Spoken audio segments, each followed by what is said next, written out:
Turƙashi duk da dambarwa da kuma ƙoƙarin ficewa daga ƙungiyar ECOWAS da 'yan Nijar ke ƙoƙari da murnar cewa sun yi, Nijar, Mali, Burkina Faso. Yanzu haka dai a hukumance ƙungiyar ta ECOWAS ta tabbatar da cewa har yanzu 'yan Nijar da Mali ɗin da Burkina Faso duka membobinta ne. A cewar dai ƙungiyar ta ECOWAS har yanzu bata samu wani sako ko takarda a rubuce cewa sun fice daga ƙungiyar ba.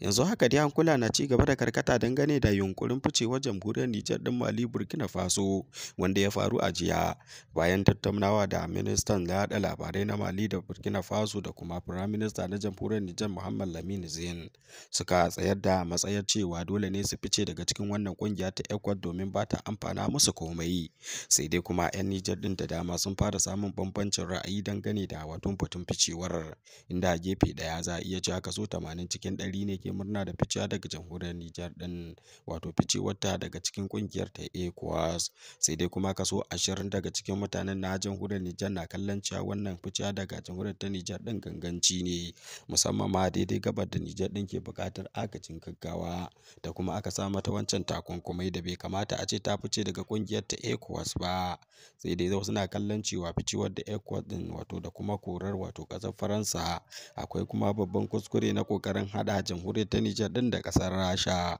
Duk da yake dai ana kallon alaƙar da za a yi a tsakanin ƙasar Rasha da jamhuriyar Nijar alaƙa ce mai 'yanci, ma'ana ba irin alaƙar da za a yi ba ce tsakanin Faransa da Nijar na mulkin mallaka. Yanzu haka dai al'amura na ci gaba da wato kasancewa a cikin dagulewa, sakamakon cewa dai yanzu haka halin da ake ciki babu wanda ke da tabbacin makomar ta jamhuriyar Nijar. Wasu 'yan gwagwarmayar Nijar din na kallon cewa maimakon ficewa daga cikin kungiyar ta ECOWAS, ƙoƙari ya kamata a ce 'yan Nijar din sun yi sun nema ma kansu mafita, wato ta hanyoyi da dama na diflomasiyya da kuma dabaru na ziyarar ƙasashe, kamar yadda Muhammad Lamine Zain ya ɗauko na zuwa ƙasashen Rasha da kuma wato ƙasar Iran. Kore a kwana-kwanan nan ya ziyarci ƙasar ta Iran domin dai tattaunawa da lalubo hanyar zare wadda za a iya magance sauran matsalolin da jamhuriyar Nijar din take fuskanta. Amma dai da dama na kallon ficewa daga cikin ƙungiyar ta ECOWAS tamkar ganganci ne ga jamhuriyar ta Nijar. Duk da yake dai sojojin na kallon cewa wannan ficewa na da wato ma'ana kuma za ta kawo musu ci gaba ƙwarai da gaske.